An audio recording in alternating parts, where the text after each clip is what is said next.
en la competencia ejercer derechos. Voy a compartirte pantalla, me avisas por favor una vez la veas.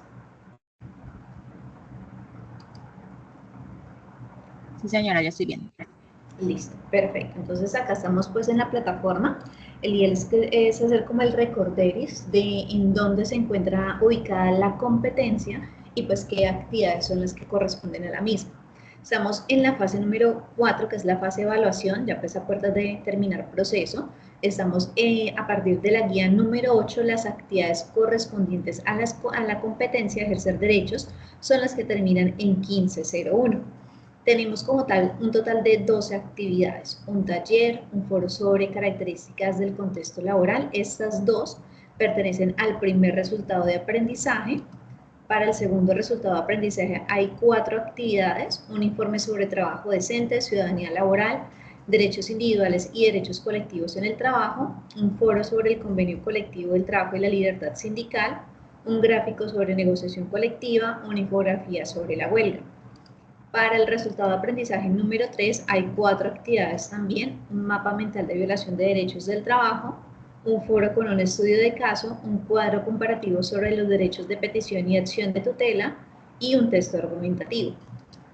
Para el último resultado de aprendizaje solo hay 2 actividades, un foro Estado Social de Derecho y una presentación, que es el ideal que a medida que vamos haciendo la explicación de la temática vamos desarrollando actividades que vayan a ser acordes pues a la temática y pues que podamos desarrollar dentro de la sesión. Ejemplo, hoy desarrollaríamos el taller, lo realizamos dentro de la sesión y pues el foro hacer una actividad pues de carácter individual, de reflexión individual del aprendiz, pues esta quedaría para desarrollar desde casa, es decir, de manera individual. Así vamos desarrollando lo mismo con las demás actividades para que pues podamos aprovechar el tiempo dentro de la sesión, ¿vale? Okay. Sí, señora. Ok, listo. Entonces, para poder hacer la explicación de la temática tenemos que basarnos primero que todo en la definición exacta de qué son derechos fundamentales del trabajo. ¿Qué sucede? Hay 2 entidades que velan precisamente porque esos derechos se mantengan vigentes y que sean reconocidos a nivel internacional. Estos derechos, estas entidades son la OIT, que es la Organización Internacional del Trabajo, y la Organización de los Derechos Universales, ¿cierto? Entonces, según ellos, la definición de derechos fundamentales del trabajo es que son aquellos derechos que tiene cualquier persona frente a la libertad de escoger lo que desea realizar dentro de ese ámbito laboral. Es decir, aquellas acciones, aquellas funciones que son reconocidas y garantizadas por la Constitución, es decir, aquello que no se sale de la ley y que como tal se debe respetar tanto por el empleador como el ámbito de la relación laboral. Es decir, dentro de esa relación laboral hay 3 entidades o 3 elementos importantes. El empleador, que es el que genera el trabajo, el empleado, quien lo realiza, y el gobierno, que busca o vigila que se mantenga como tal esos derechos equitativamente y que tal sea beneficioso tanto para la empresa como para el trabajador. La Declaración Universal de los Derechos Humanos, explícitamente en el artículo 23, nos habla acerca de lo que es el trabajo decente o los derechos directamente relacionados con la parte laboral. Nos dice que toda la persona tiene derecho a la libre elección de su trabajo, a condiciones equitativas y satisfactorias y a la protección contra el desempleo. ¿Esto qué quiere decir? Que la persona no va a ser víctima de explotación laboral, que la persona conscientemente esté realizando actividades que son propias de su quehacer, es decir, de aquello que estudió, para lo que se formó y de lo que tiene experiencia, y que como tal esas condiciones de trabajo son las más justas para el tipo de ejercicio, de carrera que esté como tal llevando esta persona, es decir, en cuanto a horarios, en cuanto a las funciones que realiza, el equipamiento que necesita y pues efectivamente que se le asegure como tal un contrato que permita que esta persona tenga una garantía frente al trabajo que está desarrollando. También nos dice que toda persona tiene derechos sin discriminación alguna a igualdad de salario por trabajo igual. Es decir, que si hay 2 personas contratadas para el mismo cargo, para las mismas funciones, esas 2 personas tienen que estar recibiendo igual salario por esas actividades, a menos de que alguna tenga de pronto una mayor educación, digámoslo así, una mayor representatividad educativa. Digamos, alguien solamente tiene el pregrado mientras otra persona ya tiene doctorado. Por ese nivel, por ese escalafón profesional, sí puede haber como tal una diferencia salarial. Pero si estamos hablando de dos personas que tienen la misma preparación académica, tienen la misma experiencia y realizan las mismas funciones, son dos personas que efectivamente tienen que tener el mismo salario para que haya esa igualdad a nivel de condición laboral. También nos dice acá que toda persona que trabaja tiene derecho a una remuneración equitativa, lo que acabamos de mencionar, que le asegure, así como a su familia, una existencia conforme a la dignidad humana y que sea complementada en caso necesario por cualquiera de los otros medios de protección social. Es decir, que mientras tengamos un contrato de trabajo que nos asegure y nos brinde garantías, no solamente al empleado, sino también a su familia, estamos haciendo lo correcto frente a los contratos laborales. Es decir, que esa seguridad social que nosotros pagamos realmente pues cobija a las personas que debe cobijar dentro de ese núcleo familiar. Y por último dice, toda persona tiene derecho a fundar sindicatos y a sindicarse para la defensa de sus intereses. Es decir, ninguna empresa, ningún empleador puede tomar represalias contra su empleado por velar que se cumplan sus derechos dentro de ese ámbito laboral. Por eso en la Declaración de los Derechos Humanos nos dice que, o nos define realmente los derechos laborales como una forma de trabajo decente.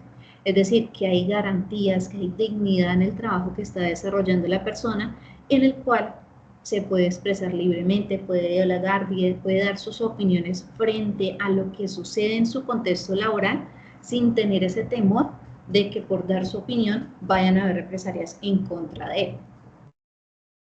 Como te decía hace un momento, la OIT es una de las organizaciones que velan precisamente porque esos derechos sean tenidos en cuenta y se puedan como tal ejercer dentro del ámbito laboral. La OIT tiene 4 objetivos estratégicos precisamente para que eso se cumpla. El primero es promover y cumplir todas las normas y los principios y los derechos fundamentales del trabajo.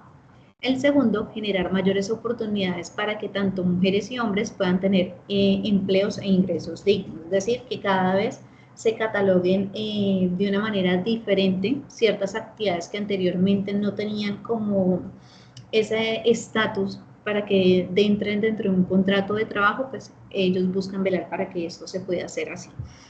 Mejorar la cobertura y la eficiencia de la seguridad social. Anteriormente, solamente la seguridad social cubría al trabajador, su familia, su núcleo familiar más cercano, ya sea su esposa, sus hijos, o en el caso del trabajador que no tiene esposa e hijos, sus padres, sean cobijados y sean beneficiados como tal por esta seguridad social.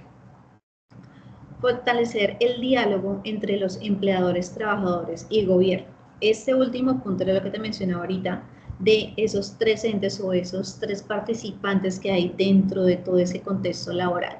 Si hay un buen diálogo, si hay una buena comunicación entre los 3 entes, hay buenas condiciones laborales, pero cuando, por ejemplo, los empleadores tienen una mala remuneración, unas malas condiciones al trabajador, tiene que intervenir el gobierno para que estos dos vuelvan a tener el equilibrio entre lo que ofrece la empresa versus lo que puede brindar el trabajador en la ejecución de ese trabajo. Dentro de todo esto y para poder hacer cumplir esos objetivos estratégicos, hay unos principios universales en los que se basa la OIT para tener en cuenta que haya realmente un cumplimiento de los derechos fundamentales del trabajo.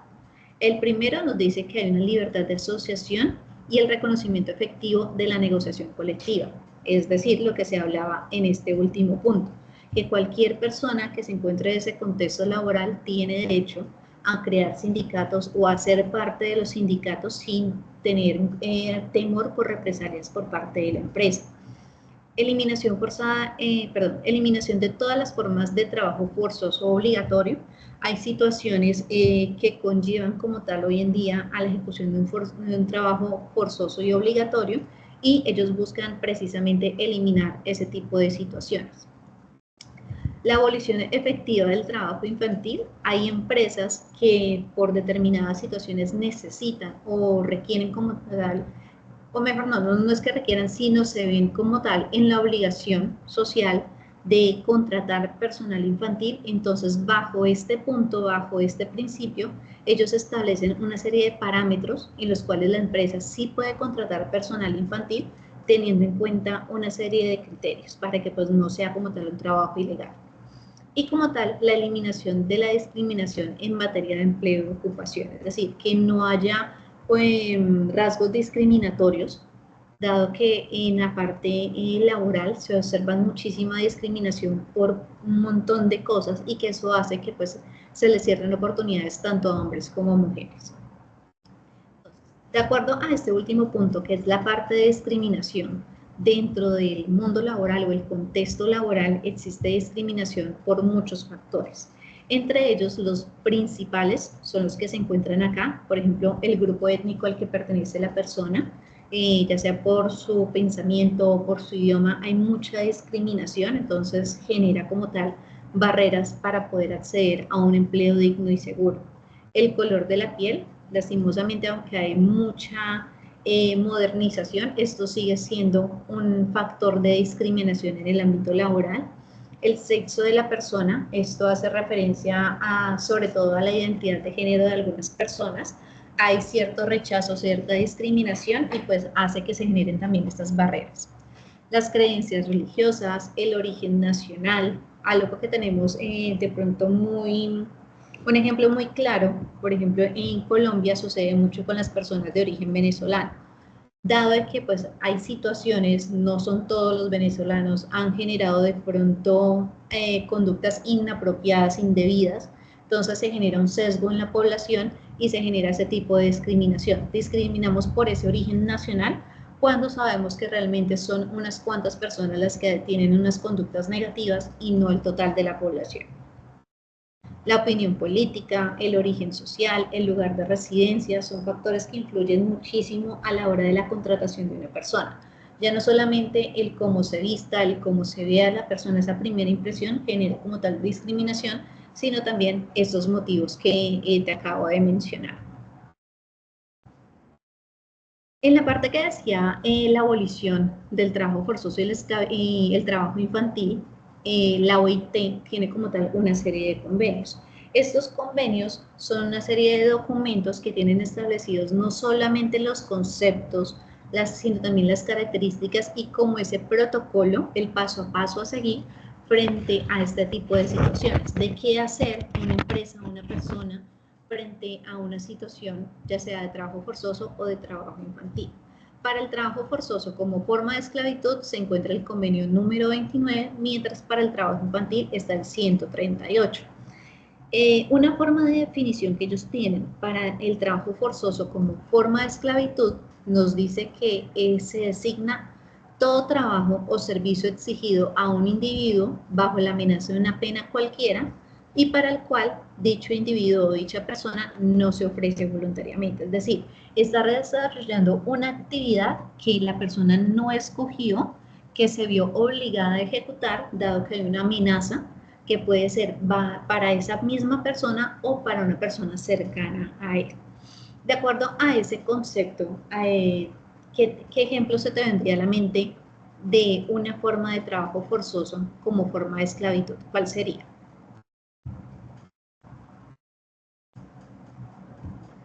¿Una forma de esclavitud? Sí. De pronto lo que has visto en noticias, de lo que hayas escuchado, ¿cuál sería una forma de esclavitud? Uy, las jornadas laborales elevadas en horas, que hay gente que trabaja más de 2 horas. Sí, eso es una forma de esclavitud, pero de acuerdo a esta definición, ¿cómo lo veríamos? Dice que es todo trabajo o servicio que se le exige a una persona bajo amenaza. Los horarios extendidos, los horarios que pues sobrepasan realmente la carga laboral, sí, estamos hablando de una explotación realmente, pero la persona no lo está haciendo bajo amenaza. Tiene un contrato y lastimosamente ese contrato exige una carga laboral bastante grande, pero no es una amenaza. Entonces, nos sirve como ejemplo de esclavitud, pero no de trabajo forzoso. Un ejemplo de ese trabajo forzoso como forma de esclavitud es la trata de blancas. Creo que Eso le iba a decir, el trabajo de los extranjeros. Exacto. Muchas veces hemos escuchado por las noticias de que se llevaron a un grupo de jovencitas con la promesa de trabajo de modelaje en otro país. Se los llevan con esa idea de que las van a contratar como modelos en un país diferente, digamos, se las llevan para España. Sacan sus papeles, hacen todo el proceso de visa y demás, y se las llevan para España. Cuando están en España les quitan su documentación, no les permiten salir del país, ahí ya las estamos amenazando y tienen que trabajar en prostitución en muchas ocasiones, pues la mayoría de estos casos terminan en eso, en prostitución, y terminan realizándolo porque las amenazan ya sean con acabar con su propia vida, con no volver a ver a su familia o atacar directamente a su familia. Entonces, eso es una forma de trabajo forzoso que se convierte en esclavitud. Esas niñas que se fueron con la promesa de trabajar como modelos terminaron prostituyéndose porque se vieron obligadas frente a la situación. No tienen forma de cómo regresarse a su país, no tienen forma de cómo buscar ayuda porque se encuentran amenazadas. Otro caso que se puede llegar a utilizar y que podría ser también un ejemplo son las personas que se van de ilegales para otro país, no tienen forma como regresarse y terminan aceptando trabajos con condiciones nefastas realmente para ellos mientras logran establecerse en determinado país. Entonces, esos son como los ejemplos de esos trabajos forzosos o forma de esclavitud. Frente al trabajo infantil, ese convenio 138 nos da una definición o nos dice que como tal que hay muchas empresas que dentro de ese contexto social en el que se encuentran ubicadas, es decir, donde está directamente funcionando la empresa, les pueden llegar muchos menores de edad solicitando trabajo. Algunas empresas solicitan a la OIT como tal ese direccionamiento de cómo actuar frente a estos niños, frente a esta población, para no caer como tal en ilegalidad, en el trabajo infantil y pues poder tener esa ayuda, brindarles esa ayuda a esos menores. Aquí este convenio 138 nos dice como tal que hay que tener en cuenta la edad en que cesa la obligación escolar y también tener en cuenta la condición del contexto en el que vive el menor para que la empresa lo pueda contratar. ¿Qué quiere decir esto? La OIT nos brinda una tabla de admisión en el empleo o en el trabajo para esos menores de edad. Es decir, cada empresa que quiera contratar a un menor de edad se tiene que regir a esta tabla. Hay dos reglas generales, digámoslo así. La primera, que dice que es un menor de edad, todavía no tiene los 18 años, pero el menor de edad, aunque tenga los recursos económicos para estudiar, es un menor que realmente el estudio no le da, no quiere estudiar, está perdiendo el tiempo allí, está haciéndole perder dinero a sus papás, no quiere estudiar, sino que ya quiere empezar a trabajar. Y la otra regla o la otra condición es que el menor de edad, aunque tenga deseos de estudiar, su familia no tiene los recursos de cómo brindarle esa educación y por ende, como no hay recursos suficientes dentro de su hogar, tiene que salir a trabajar para poder ayudar con el sustento en su casa. Entonces, son dos situaciones totalmente diferentes. Una donde el menor tiene las condiciones pero no quiere estudiar y otra donde el menor no tiene condiciones aunque sí quiera estudiar.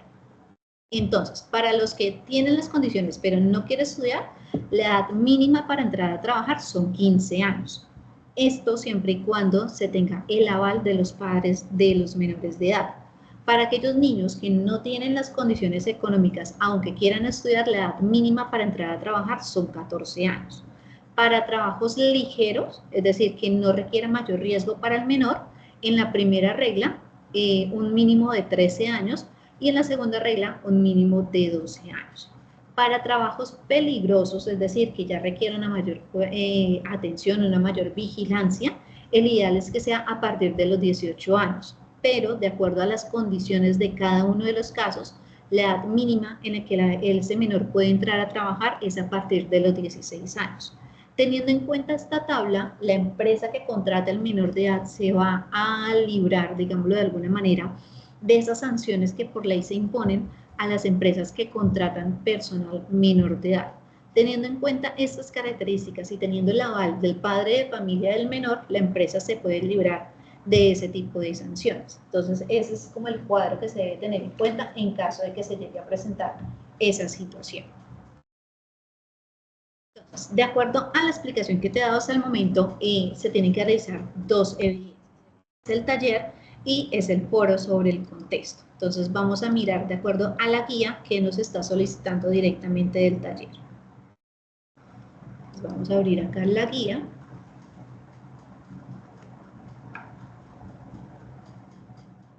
Vamos a ver si nos abre, porque está como lenta la plataforma.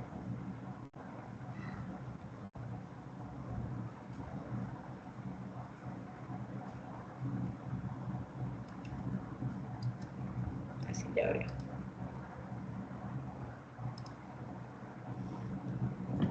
Entonces vamos a buscar acá donde está.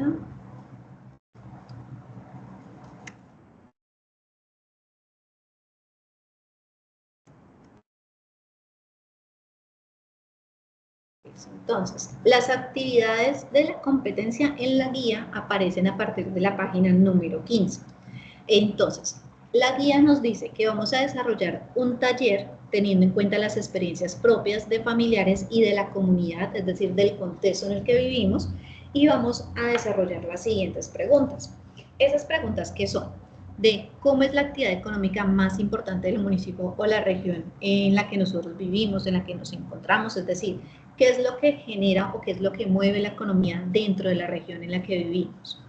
Cómo es el trabajo en el municipio o región donde vivimos, es decir, si prima o es más representativo el trabajo informal o se ve mucho más el trabajo formal dentro de esa comunidad. También nos dice acá que hay que consultar un documento sobre fundamentos de economía y elaborar una línea de tiempo. En esa línea de tiempo se deben como tal ubicar periodos históricos de producción, principales características del trabajo para cada periodo y pues se hace como tal esa línea de tiempo. Luego nos dice, bueno, la presentación sobre, dentro de esa misma línea de tiempo hay que realizar la parte antropológica, la parte sociológica, económica y jurídica.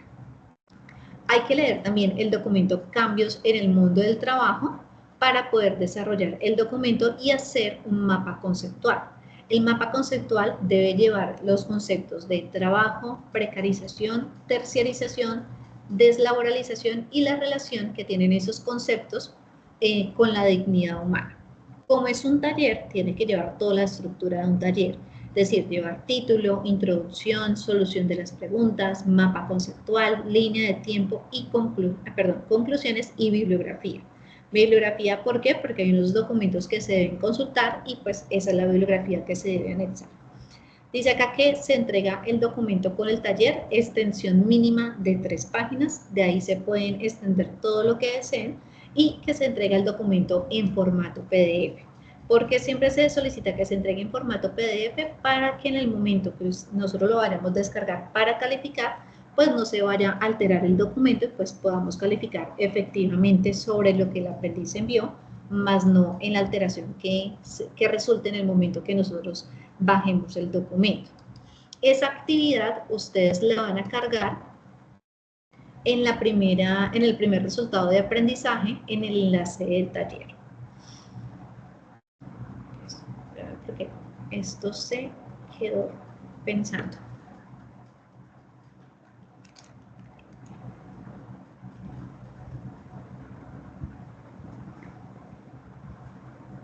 Bueno, mientras esto abre, porque se quedó pensando, vamos a desarrollar esa primera actividad con algo un poco más corto, más concreto, que nos permita conocer mejor el desarrollo de la misma. Entonces, voy a abrir acá el archivo, te voy a compartir acá por el chat para que puedas ingresar. Estás desde computador, ¿cierto? Sí, señora. Listo.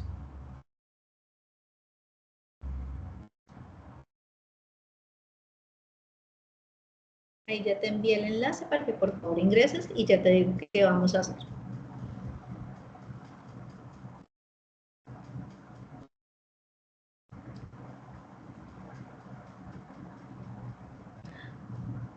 Esto porque sí.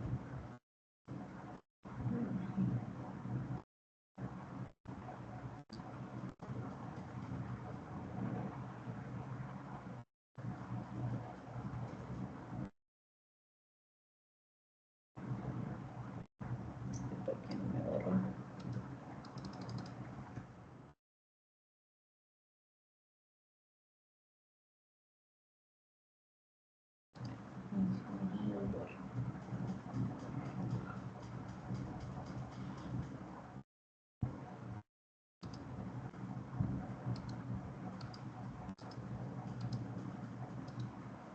Listo, ya te tiene que dejar entrar la evidencia.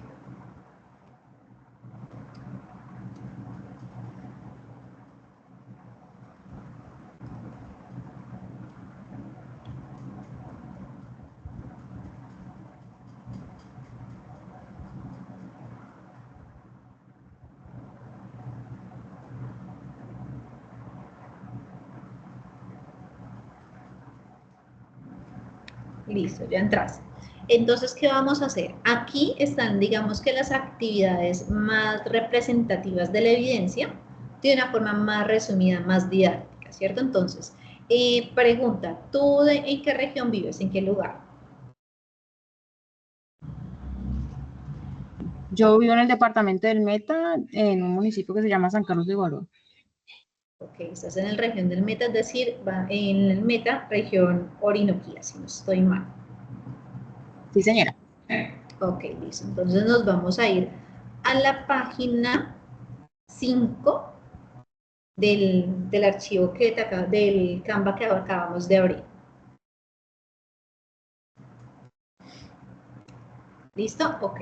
Entonces, parados ahí en la página 5, vamos a hacer lo siguiente. Vamos a desarrollar la actividad entre gastos.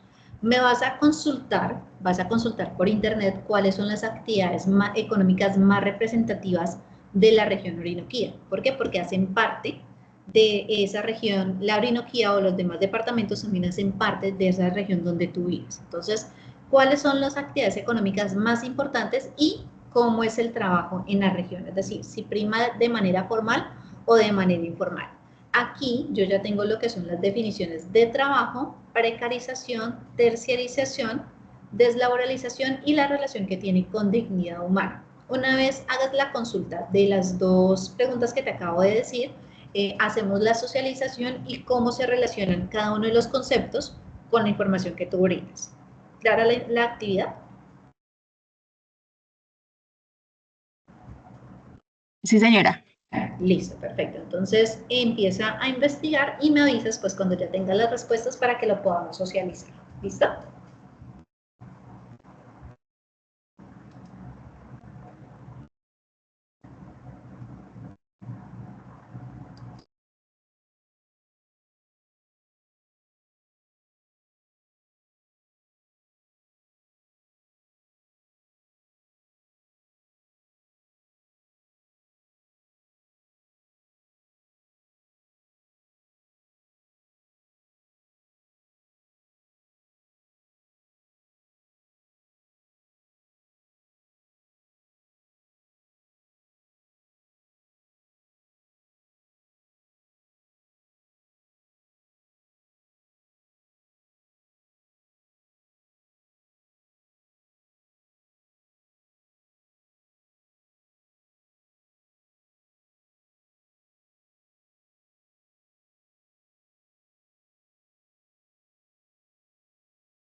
Profe, Listo, ¿ya terminaste? sí, señora. Ok, perfecto. Entonces, hagamos la socialización. Cuéntame de la región de Antioquia, cuáles esas actividades económicas que predominan allí.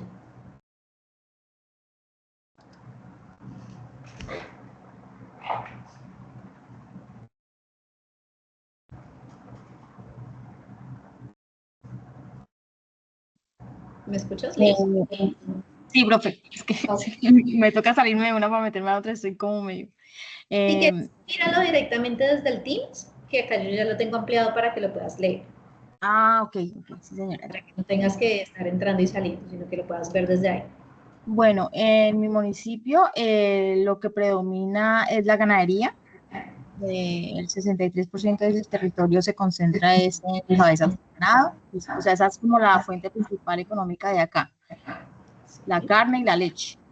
La agricultura, pues hay un porcentaje más pequeño, también hay palma, hay unas hectáreas de palma y también se ve mucho cultivo de yuca, patillas, cítricos, plátanos y todo eso. Y pues igual acá también se promueve mucho lo que son los festivales y el folclore, entonces eso también ayuda a la economía del municipio. En la parte turística. Sí, Ok, señora. perfecto, listo. El trabajo en la región, ¿cómo predominas? ¿Más formal, informal? Cuéntame qué encontraste.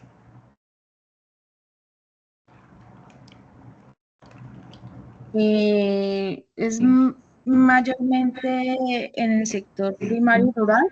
Eh, los ganaderos o los agricultores también desarrollan muchas labores como la cría, levante, la cosecha de sus cultivos y la venta de la res.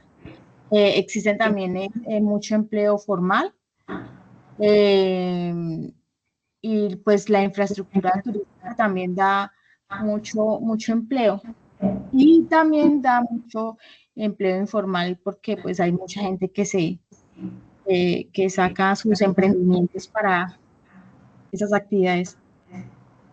Ok, perfecto, listo, dale, muchas gracias. Igual, bueno, teniendo en cuenta la información que tú me brindas, hay bastante concordancia entre que la principal actividad productiva es la ganadera y hay mucho trabajo informal. ¿Por qué? Porque la gran mayoría de las personas que tienen trabajo en la agricultura, en el sector ganadero, pues son personas que tienen sus propios, digamos, sus propias fincas, el trabajo directamente que hace que no estén vinculados a una empresa, a un sector productivo grande, sino es más de trabajo directamente de casa y que se contrata a las personas del sector que conocen cómo es el trabajo y que lo pueden ejecutar. Y esto hace que se genere mucho trabajo informal porque por lo general en este tipo de trabajos no se maneja mucho lo que es un contrato laboral especificado, sino se paga al día o por la labor realizada. Entonces, teniendo en cuenta eso, también tenemos que tener en cuenta definiciones como, por ejemplo, qué es trabajo. Dentro de Internet encontramos muchísimas definiciones, pero digamos que una de las más centradas nos dice que son actividades productivas humanas que nos permiten generar recursos para que podamos cumplir o satisfacer las necesidades básicas y aportar a la economía tanto familiar como de la región. Si nosotros tenemos trabajo, podemos llevar un sustento diario a nuestros hogares, podemos satisfacer esas necesidades no solamente nuestras, sino también de nuestra familia, tanto en alimentación, en techo, en educación, en aspectos sociales, y eso hace que la región también produzca y crezca mucho más a nivel económico y sea una región autosustentable, por decirlo de una manera, ¿cierto? Entonces, si tenemos, por ejemplo, aquí hablamos de la ganadería, que es la principal labor, si hay mucha, como te dijera yo, si hay muchas fincas que generan como tal ese trabajo a las demás personas residentes, pues como tal podemos hablar de que hay forma de cómo mantener trabajo dentro de la región para que las familias puedan satisfacer sus necesidades. Ahora, hay que tener en cuenta algo, los siguientes conceptos: precarización, terciarización y deslaboralización. Son conceptos que afectan muchísimo la calidad de vida de cada una de las personas que laboran porque realmente afectan sus beneficios. La precarización está definida como un proceso que afecta negativamente a todos los trabajadores, llevándolos a situaciones de inseguridad, inestabilidad y falta de protección en el ámbito social y laboral. ¿Qué pasa? Cuando hablamos de precarización, estamos hablando de que no hay un contrato legalmente establecido entre el trabajador y la persona que genera el trabajo. Como tal, estamos quitando beneficios como por ejemplo el pago de seguridad social, el pago de prima, el pago de cesantías, vacaciones. Entonces, cuando no tenemos un contrato establecido y prima en una región más el trabajo informal, estamos hablando de precarización en esas garantías laborales de cada una de esas personas. El tema o el concepto de terciarización va muy de la mano también de esa precarización, porque nos dice que es una forma de contratación donde las funciones productivas son encargadas a terceros, afectando el vínculo laboral y las condiciones del trabajador. Digamos acá, hagamos el ejemplo con, por ejemplo, la agricultura. Entonces, la persona agrícola, el campesino que cultiva sus tierras como tal, consigue su mano de obra, sus trabajadores, hace su proceso y lo lleva a una empresa directamente a vender el producto. Cuando pasa de las manos del campesino a las empresas establecidas de recolectar el producto y distribuirlo, las condiciones económicas cambian totalmente. Entonces, ahí hablamos de una terciarización. Si lo centramos de pronto a otro ámbito laboral, podemos encontrar terciarización en empresas que subcontratan a otras empresas para poder ejecutar actividades. Ejemplo claro, las empresas que son prestadoras de servicios, se me olvida el nombre en este momento, las empresas temporales, perdón. Esas empresas temporales que hacen, una empresa macro se encarga de decirle a la empresa temporal, necesitamos determinados perfiles para que desarrollen ciertas actividades en nuestra empresa. La empresa temporal lo que hace es hacer todo el proceso de selección, de contratación de la persona, pero esa empresa no va a ser contratada directamente por la empresa macro que está solicitando el personal, sino es contratada directamente por la temporal. Es decir, el trabajador no le va a responder directamente a la empresa, sino a la temporal. Pero la empresa es la que genera las obligaciones para esa persona que va a entrar a trabajar. ¿Qué sucede? ¿En qué afecta la terciarización? Que si, digamos, hay un perfil básico, digamos que se va a ganar, digamos, 3 millones de pesos mensuales, esos 3 millones de pesos que paga la empresa se los paga directamente a la temporal. Pero la temporal le indica a la persona que no se va a ganar 3 millones de pesos, sino solamente 2 millones por la ejecución de su trabajo. Entonces, ¿qué sucede? En esa terciarización se quitan beneficios para el que directamente debería estar recibiendo el trabajador, para recibirlo esa empresa que hace intermediaria entre el trabajador y la empresa que solicita como tal esa vinculación de la persona. Se afectan las condiciones del trabajador en cuanto a salarios, en cuanto a beneficios que pueda llegar a tener y como tal no le permite a la persona ascender o hacer carrera dentro de la empresa porque no está contratada directamente por ellos. Entonces, esa es la parte de terciarización y pues el cómo llega a afectar esa relación laboral. La deslaboralización es cuando se evade como tal las implicaciones de un contrato laboral bien realizado o bien ejercido.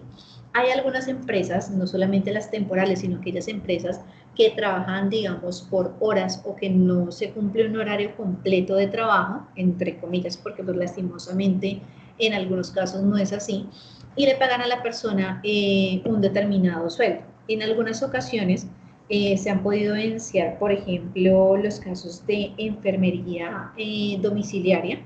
Esas personas, a pesar de que cumplen un horario específico, un horario determinado de trabajo, lo que ya conllevaría a tener un contrato por nómina en una empresa, a estas personas les trabajan por turno o por hora realizada. ¿Qué sucede? Que en algunos de los casos, estas personas se evitan o la empresa les solicita que si no quieren pagar seguridad social, que es un beneficio, es algo que realmente todos deberíamos pagar, tiene que realizar un número determinado de turnos dentro del mes. Si se pasa ese número determinado de turnos, tiene que pagar seguridad social, si no, no la debe realizar. Aquí la deslaboralización hace que se pierda como tal esos derechos porque la persona, si recibe menos del mínimo y pues no quiere tener que pagar seguridad social porque pues conlleva más gastos para esa persona y no va a ganar lo suficiente, pues va a buscar hacer realmente menos turnos de los que realmente debería realizar. pero se está viendo afectada porque es que el pago de la seguridad social es algo que si una persona que gana menos del mínimo, es la empresa en la que debería asumir ese gasto, no directamente el trabajador. Entonces, las personas muchas veces por desconocimiento de la regla permiten este tipo de situaciones y a la final es directamente el empleado el que resulta afectado. ¿Por qué? Porque si tú estás empleado bajo esas condiciones, no tienes una seguridad social, te llegas a enfermar, te llegas a accidentar, no va a haber un seguro que te cubra los gastos médicos y pues vas a perder no solamente el trabajo porque pues tienes una situación delicada de salud, sino tampoco vas a tener cómo cubrir esos gastos. Entonces, en eso consiste la deslaboralización, la pérdida de esos beneficios económicos que tenemos, ya sea porque el contrato que tenemos así lo implica, no nos genera el suficiente gasto, o la empresa se hace de oídos sordos para poder cumplir como tal con esos beneficios. Cuando nosotros hablamos de relación del trabajo con la dignidad humana, es precisamente eso, que las condiciones laborales eliminen como tal estos conceptos, la deslaboralización, la terciarización y la precarización, que hayan condiciones óptimas en un trabajo y que nosotros como tal podamos vernos beneficiados de esas garantías que un contrato de trabajo nos da. Recordemos que un contrato de trabajo no es solamente aquel que está escrito, es aquel que está verbalizado en el que llegamos a un acuerdo mutuo y desde que hayan tres factores, desde que haya alguien que solicite el trabajo, desde que haya alguien que lo realice y desde que haya un pago por el mismo, ya hay una relación contractual allí. Sin importar si está escrito o si no está escrito, ya hay una condición contractual y cada persona puede velar porque sus derechos sean como tal ejercidos, que no se vayan a ver disminuidos, vulnerados y que la persona pueda realmente estar a gusto con las condiciones laborales que tiene. Entonces, esa relación de trabajo y dignidad humana busca que esos derechos laborales sean cada vez más garantizados, que la persona pueda desarrollarse personal y profesionalmente con esas labores que desarrolla en la empresa y que haya un sustento, que haya un desarrollo adecuado para poder suplir las necesidades básicas de la persona que está laborando. Entonces, digamos que aquí con esta evidencia estamos cumpliendo con lo que nos solicita la guía frente a, primero, el reconocimiento de esas experiencias propias o del entorno frente a la región en la que vivimos y como tal, tener en cuenta o hacer como ese paralelo entre lo que son estos conceptos y pues lo que realmente vivimos en la actualidad. No sé si tengas alguna pregunta frente a esa evidencia. No, señora, por el momento, claro. Perfecto, entonces lo vamos a hacer ahora de la siguiente manera. Acá en el cuadro compartir, tú le vas a dar descargar, tipo de archivo, PDF estándar. Aquí nos dice seleccionar páginas, seleccionas solamente las 5, que es la que trabajamos, y le vas a dar descargar. Me avisas si de pronto no te deja descargar para colaborarte. Y ya te digo dónde debes subir esa evidencia.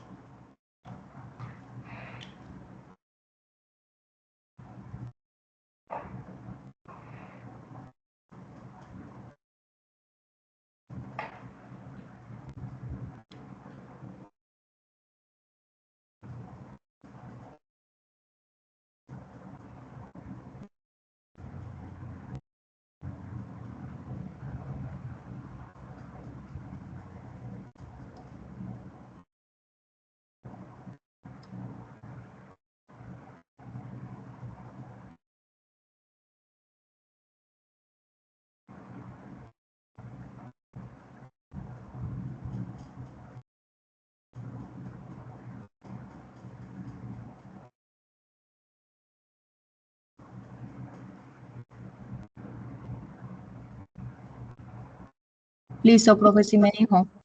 Ok, perfecto. Entonces, ese documento tú lo vas a cargar acá en la plataforma. En la primera evidencia, recuerdas que las evidencias de la competencia a ejercer son las que terminan en 1501. Entras en la primera pestaña de las actividades y donde dice taller, vas a subir esa evidencia ahí.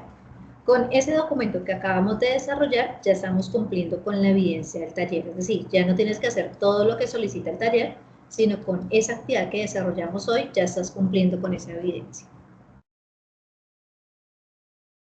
Listo, sí, señora. Ok. Listo, entonces entramos a explicar la segunda actividad de ese primer resultado de aprendizaje.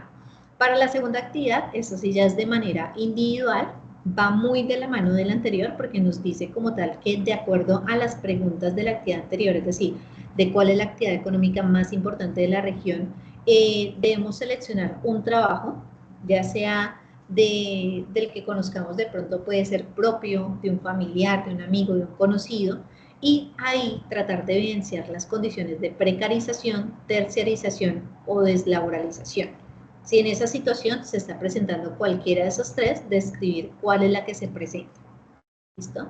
Acá nos dice, elaborar un video, un sociograma, eso es cuando pues hay mayor cantidad de aprendices, en este caso no lo vamos a realizar, entonces solamente hacemos la parte del caso y puede ser hipotético o puede ser como tal de alguien conocido, en el que evidencias cualquiera de las tres situaciones, precarización, terciarización o deslaboralización.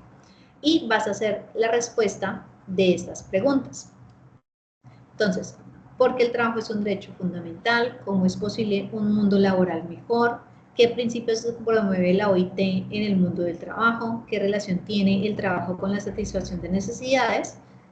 No, espérame porque creo que yo acá lo ubiqué de una forma diferente. Un segundo. Creo que solamente dejé la parte de las preguntas, porque pues esto ya lo hablamos. Entonces, espérame, confío. Ah, pero tú ya lo habías hecho. Tú ya lo tenías. Sí, señora. Exacto. Entonces, en tu caso ya no aplica porque pues tú ya lo realizaste. Para tu compañera que pues no se pudo conectar el día de hoy, debe realizar el taller tal cual pues como nos lo solicita la guía y dar respuesta a las preguntas del foro. Aquí en el foro yo le había hecho una pequeña modificación, acá en la apertura dice como tal qué es lo que se debe realizar. En tu caso tú ya lo habías desarrollado, yo ya te puse la calificación, entonces ahí no hay ningún inconveniente, ya lo puedes dejar así. Pero para el caso de tu compañera, el ideal es que se responda solamente las preguntas, estas, porque ya hubo como tal una aplicación de estos dos primeros puntos en la pregunta anterior. Entonces, pues realmente no es necesario volverlo a repetir. Pero creo que está bastante lento esta aplicación.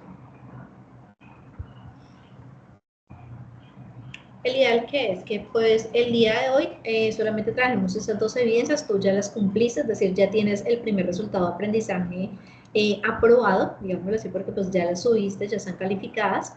El ideal que es que en la siguiente sesión, pues el ideal que ojalá también esté tu compañera para que no se vaya a atrasar en evidencias, es trabajar frente a las 4 actividades que hay. El informe sobre trabajo decente, ciudadanía laboral y derechos individuales y colectivos del trabajo lo desarrollamos dentro de la sesión porque pues es bastante largo lo que solicita la guía. Entonces en la sesión lo podemos trabajar de una manera más reducida y hacemos de una vez la socialización o retroalimentación de la misma. Dejamos lo de la parte del foro sobre el convenio colectivo y trabajo de la libertad sindical, creo que ese tú también ya lo realizaste, si no estoy mal, que yo califiqué algunos foros. Sí, señora. Sí. El gráfico sobre negociación colectiva, que lo trabajamos igual que el Canva de hoy, y la infografía sobre la huelga. Es decir, trabajaremos 3 actividades la siguiente clase para que cumplamos con el resultado de aprendizaje número 2. Y así, pues las demás sesiones para que en cada sesión pues podamos trabajar inmediatamente las actividades y pues no nos quede con mucha carga en las demás sesiones o en las demás clases en cuanto a evidencias por entregar. No sé si te parece bien así la dinámica de trabajo, si de pronto quieres proponer una dinámica diferente o cómo te parece así la sesión.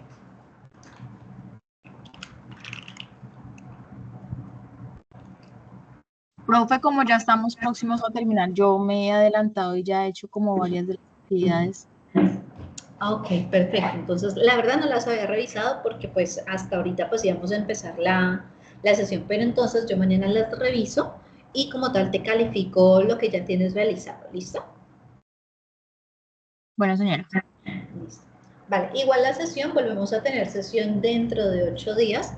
Revisamos, hacemos una retroalimentación pues, de lo que ya hayas cargado, hacemos la explicación de la temática por si hay de pronto alguna duda, alguna inquietud y pues ya de pronto si ya están realizadas las actividades ya sería como una sesión mucho más corta. Si no, la realizamos dentro de la sesión. ¿Listo? Sí, señora. De igual forma, cargo la actividad que hicimos ahorita en donde usted me dijo, ¿cierto? Exacto, cárgala donde dice taller. Bueno, señora. Listo, listo. Entonces, no sería más por el día de hoy. Muchas gracias por tu atención, por tu participación. Que tengas una buena noche. Igual, profe, que descanse, Dios la bendiga. Vale, hasta luego, que estés muy bien.